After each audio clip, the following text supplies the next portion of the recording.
आलिया जानती थी कि आयुष्मान अब इंसानी भेड़िया बन चुका है, क्योंकि ये सब उसी की चाल का नतीजा था। लेकिन एक ऐसा राज था जिसे कोई नहीं जानता था। आलिया खुद भी भेड़िया बन चुकी थी। आयुष्मान के पिता पर हुए हमले के पीछे भी आलिया का ही हाथ था। उसने ये सब सिर्फ एक मकसद से किया था, आयुष्मान को हमेशा के लिए अपना बनाने का। आलिया को पता था कि आयुष्मान उसकी साजिश के कारण बदल रहा है, लेकिन उसने ऐसा इसलिए किया क्योंकि वो आयुष्मान को गहना से दूर करना चाहती थी। उसका मानना था कि अगर आयुष्मान भी भेड़िया बन गया तो दोनों के बीच ऐसा बंधन बनेगा जिसे कोई तोड़ नहीं सकेगा।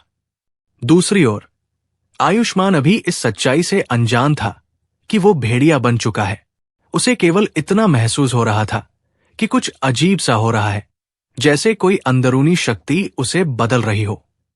लेकिन जब वो अपने अनुभवों और घटनाओं को जोड़कर समझने की कोशिश करेगा तो उसे धीरे धीरे इस सच का एहसास होगा।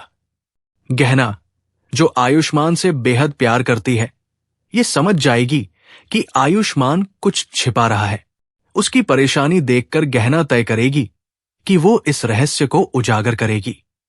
उसे नहीं पता था कि उसे एक ऐसी सच्चाई का सामना करना पड़ेगा जो उसकी जिंदगी को पूरी तरह बदल देगी।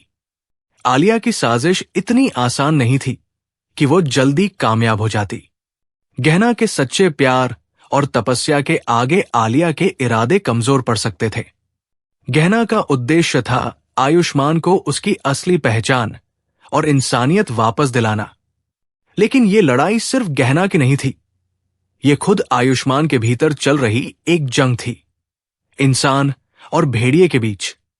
क्या आलिया की चाल सफल होगी, या गहना का प्यार और तपस्या आयुष्मान को भेड़िया बनने से रोक पाएगी?